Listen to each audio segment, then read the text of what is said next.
For years, I thought my afternoon calls went sideways because I was worn out. Hot attic, third crawl space, legs tired, back tired, and I'd tell myself that's why the 4 o'clock estimate never sat right with me the way the 9 o'clock one did. I had it backwards. It wasn't my legs. It was my head, running low on something I didn't even know had a tank. This has figured something out. I'm Dave. I fix air conditioners over in Kingfisher, and today I'm working through the way a brain gets tired. Not sleepy tired, decision tired. There's a real name for it and real research behind it, and once you see it, you can't stop seeing it in a normal day at work. I noticed the pattern long before I knew there was any science under it. My best calls, the ones I feel clearest about, almost always happen before noon. The ones I second guess, where I said yes when I should have said no, or said no when I should have slowed down and thought it through, those land in the afternoon. For a long time, I blamed my body. Long day, heat, worn out. But that wasn't the whole story. A few years back, I ran across something called decision fatigue, and it explained a lot. Here's the idea. Every choice you make burns a little mental energy. You've only got so much of it in a day. As it drains down, your decisions get worse, not because you turned dumb, because the part of your brain that decides things is running near empty. A psychologist named Roy Baumeister did the early digging on this back in the late 1990s. He called it ego-depletion. Fancy term, simple point. Self-control and decision-making pull from the same tank, and that tank runs down the more you use it. His early experiments were plain.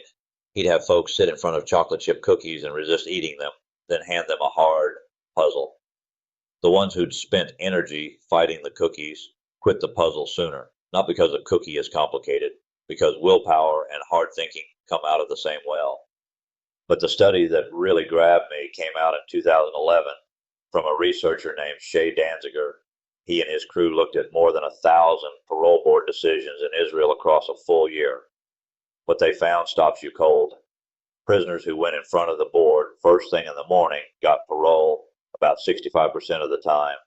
The ones who came up late in the afternoon, after those judges had been deciding things all day, got parole about 10% of the time. The cases in the middle tracked the judge's energy, not the facts of the case. And here's the other piece. After a break, after the judges ate lunch and rested, the approval rate climbed back up. The tank refilled, even partway, and the decisions got better. That's no small thing.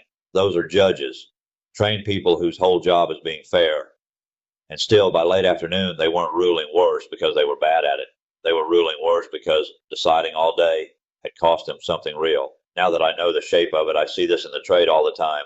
A customer calls me at 4 in the afternoon after being on since 7. They've already made 100 little calls that day. What to eat, what to buy, what to tell an employee, how to handle some fire that popped up. By the time they're sitting with me deciding whether to fix the old system or replace it, their decider is not at its best. And a lot of them know it. They'll say, Dave, I just can't think about this right now. That's not somebody being difficult. That's somebody being honest about where their head is. I catch it in myself too. Late in the day, writing up estimates or wrestling with the schedule, I notice I drift toward the easy option instead of the right one, the one that asks the least of me. The researchers call that decision simplification. When the brain's drained, it hunts for shortcuts. Yes or no, repair or replace. Whatever clears the question off the pile fastest. The other thing a tired brain does is dodge deciding at all. Just default to nothing. Put it off. Let me think about it and get back to you. Sometimes that's the right move. Sometimes it's plain exhaustion wearing a caution costume. So here's what I do with it. When there's a hard conversation coming, one where a customer is weighing a real decision, I try to have it earlier in the day if I can swing it, not to catch anybody off guard. The opposite.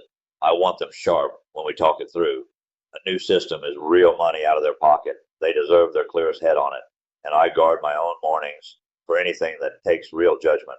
Estimating, planning, chewing on a stubborn system problem.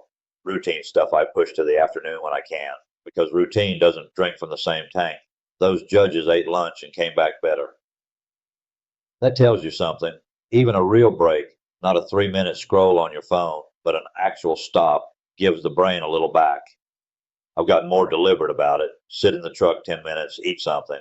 let the pile clear a little before I dive back in. I watch it with customers on repair versus replace calls late in the day too. Their answer is almost always no to anything that feels big. That's not a no to the idea. That's a no out of a tired brain. If I can get them to talk it over again the next morning, the conversation usually goes a whole different direction.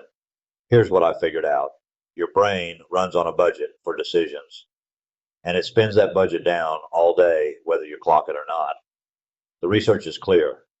By afternoon, every person you talk to, yourself included, is working on less than a full tank, and the choices that come out of low fuel lean toward the easy one, the safe feeling one, or no choice at all.